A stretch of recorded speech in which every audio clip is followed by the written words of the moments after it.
Cité par la presse, le premier ministre israélien a déclaré jeudi à Sochi qu'Israël allait continuer ses frappes contre les forces irakiennes, reconnaissant ainsi l'implication de Tel Aviv dans des attaques visant les positions des Hachd al-Shabi à Abu Kamal en Syrie ou encore à Qaem en Irak.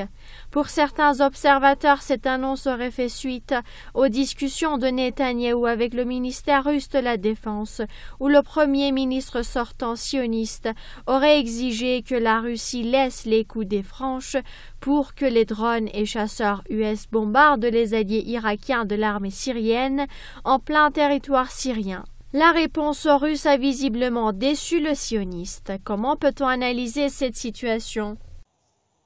En réalité, aujourd'hui, les Russes en ont assez de se faire passer pour des idiots et de servir de caution en quelque sorte pour l'entité sioniste. Jusqu'à maintenant, la Russie était engagée aux côtés de la République syrienne et de ses alliés dans la guerre de lutte contre le terrorisme, sous quelque forme que ce soit. Et évidemment, il y avait un plan qui a été mis en place et qui a permis de libérer l'essentiel du territoire syrien. Aujourd'hui, nous arrivons face aux dernières poches, si j'ose dire, d'organisations terroristes, et notamment dans cette zone qui se trouve entre l'Irak et la Syrie. Mais même au-delà de cette question-là, l'entité sioniste a commis une série d'attaques connues et reconnues d'ailleurs contre les positions syriennes, contre les alliés de l'armée syrienne, mais également en Irak. Et ce, en complément, si j'ose dire, des attaques qui ont été menées directement par les Américains. Par conséquent, la Russie devait à un moment donné prendre position.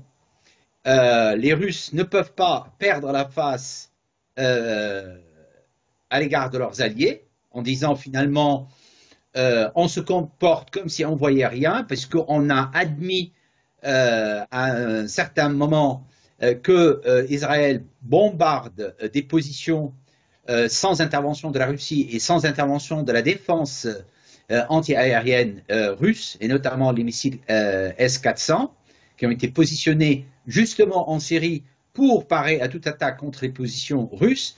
Mais même au-delà, c'est-à-dire là où il y a des militaires russes, ces missiles S-400 devaient être utilisés pour préserver l'intégrité des militaires russes. Aujourd'hui, les choses sont devenues beaucoup plus compliquées parce que la Russie comprend qu'il ne s'agit pas de bombardements ciblés parce qu'il y aurait des positions qui pourraient constituer un danger ou une menace pour l'entité sioniste, comme cela a été allégué par cette dernière. Mais l'entité sioniste a voulu, en quelque sorte, s'immiscer à nouveau et de manière directe dans la guerre en Syrie. Puisque jusqu'à maintenant, Israël intervenait par l'entremise de groupes terroristes en les alimentant, en les finançant, en les armant, en les hébergeant et bien entendu en les soignant. Maintenant, les choses sont devenues plus compliquées à partir du moment où la frontière a été rendue plus hermétique qu'auparavant, en tout cas suffisamment hermétique pour dissuader toute intervention militaire directe tout le long de cette frontière. Et là, aujourd'hui, évidemment, il y a une volonté israélienne de s'immiscer directement dans la solution de la guerre en Syrie. Et Israël essaye d'obtenir en quelque sorte des contreparties.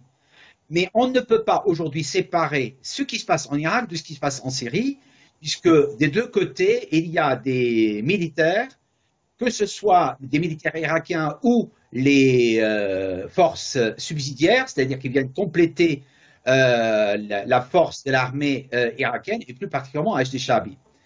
Et Israël veut évidemment brider ces forces-là et en les empêchant d'agir et de régler ces dernières poches pour ensuite se consacrer à la partie qui se rapproche plus de la frontière avec la Turquie.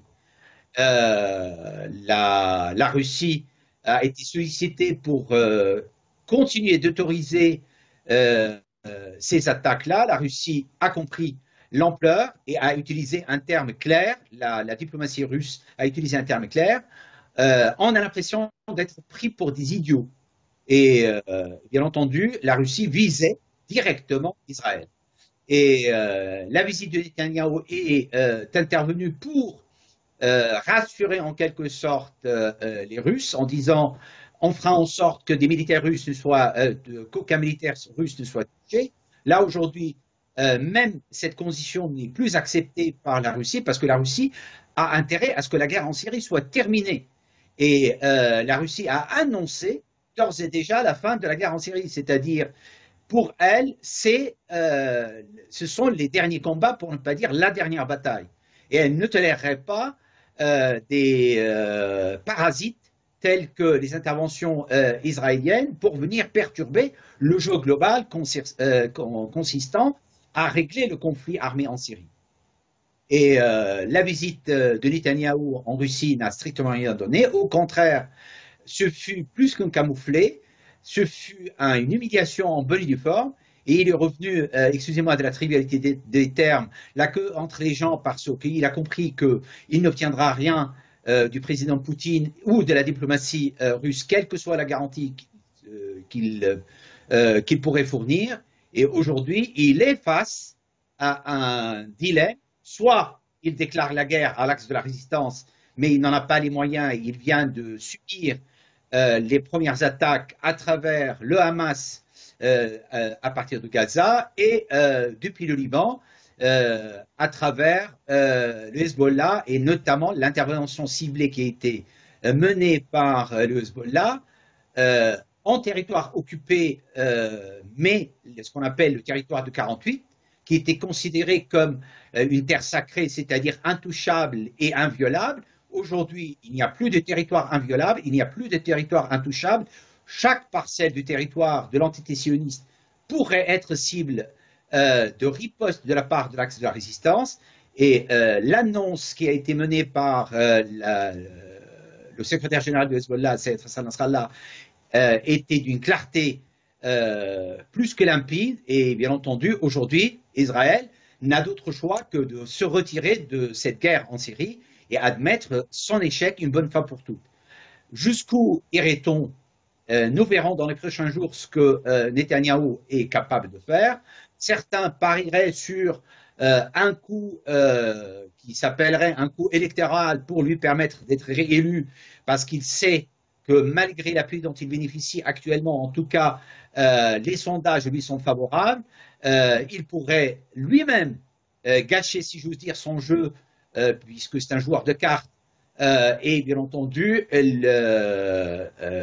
remettre tout le jeu électoral en jeu, et sans vouloir dire que la gauche serait meilleure que la droite israélienne. Loin de moi cette idée-là, mais en tout cas, la position de Netanyahou risquerait d'être totalement menacée, mais encore une fois, c'est dans le jeu électoral interne, mais qui n'a strictement rien à voir avec l'axe de la résistance. L'axe de la résistance a la capacité d'intervenir, mais n'entend pas intervenir pour l'instant, mais si on devait l'obliger à le faire, il le ferait bien volontiers, et à ce moment-là, bien entendu, les conséquences pourraient être beaucoup plus dramatiques qu'on le pense, en tout cas pour les Israéliens et pour Netanyahou particulièrement.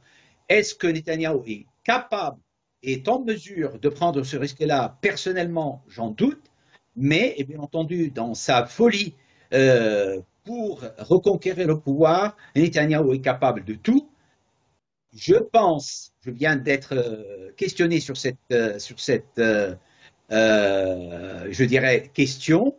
Je pense que les militaires israéliens le dissuaderont parce que les militaires israéliens n'ont pas l'intention et ne souhaitent pas rentrer dans une guerre dont ils ne connaissent pas les conséquences et dont ils ne prévoient pas l'issue de manière militaire, en tout cas sur le terrain militaire, pour que ce soit une guerre gagnante pour eux. Parce qu'ils savent pertinemment qu'une guerre perdue supplémentaire conduirait à l'effondrement pur et simple de l'entité sioniste. Et c'est là que se trouve aujourd'hui l'enjeu de la région. Est-ce qu'on accélère le rythme de la chute de l'entité sioniste ou cette entité continuerait d'obtenir une sorte de répit, tout ça dans le but de se retirer du jeu syrien, libanais et irakien parce que ce jeu est devenu trop dangereux pour cette entité. Et bien entendu, derrière, il y a toutes les cartes de la région qui pourraient être rabattues et modifier totalement l'enjeu stratégique pour tout le monde, mais plus particulièrement pour cette entité sioniste.